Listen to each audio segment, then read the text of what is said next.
Hi friends, നമുക്ക് കുറച്ച് current affairs ചോദ്യങ്ങൾ നോക്കാം.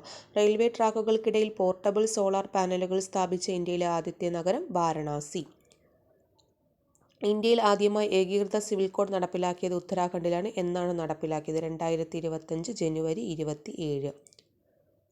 ഇന്ത്യയിലെ ആദ്യത്തെ അണ്ടർ വാട്ടർ മ്യൂസിയവും കൃത്രിമ പവിഴപ്പുറ്റും വികസിപ്പിക്കുന്ന സംസ്ഥാനം മഹാരാഷ്ട്ര.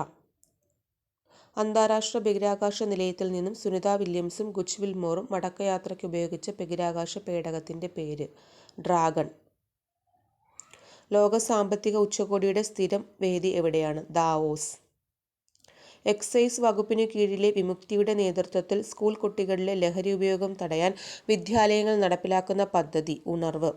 സാങ്കേതിക വിദ്യാഭ്യാസത്തിലെ ഗുണനിലവാരവും തുല്യതയും ഭരണ സംവിധാനവും മെച്ചപ്പെടുത്താൻ ലക്ഷ്യമിടുന്ന കേന്ദ്ര പദ്ധതി മെറിറ്റ്. 4.5 കിലോമീറ്റർ നീളമുള്ള ഏഷ്യയിലെ ഏറ്റവും വലുതും നീളമുള്ളതുമായ ചരക്ക് തീവണ്ടി രുദ്രാസ്ത്ര.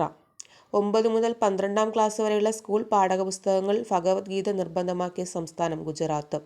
പട്ടികവർഗ വിഭാഗങ്ങൾ വായനാശീലം വളർത്തുക എന്ന ലക്ഷ്യവുമായി തുടക്കമിട്ട പദ്ധതി അക്ഷരോന്നതി.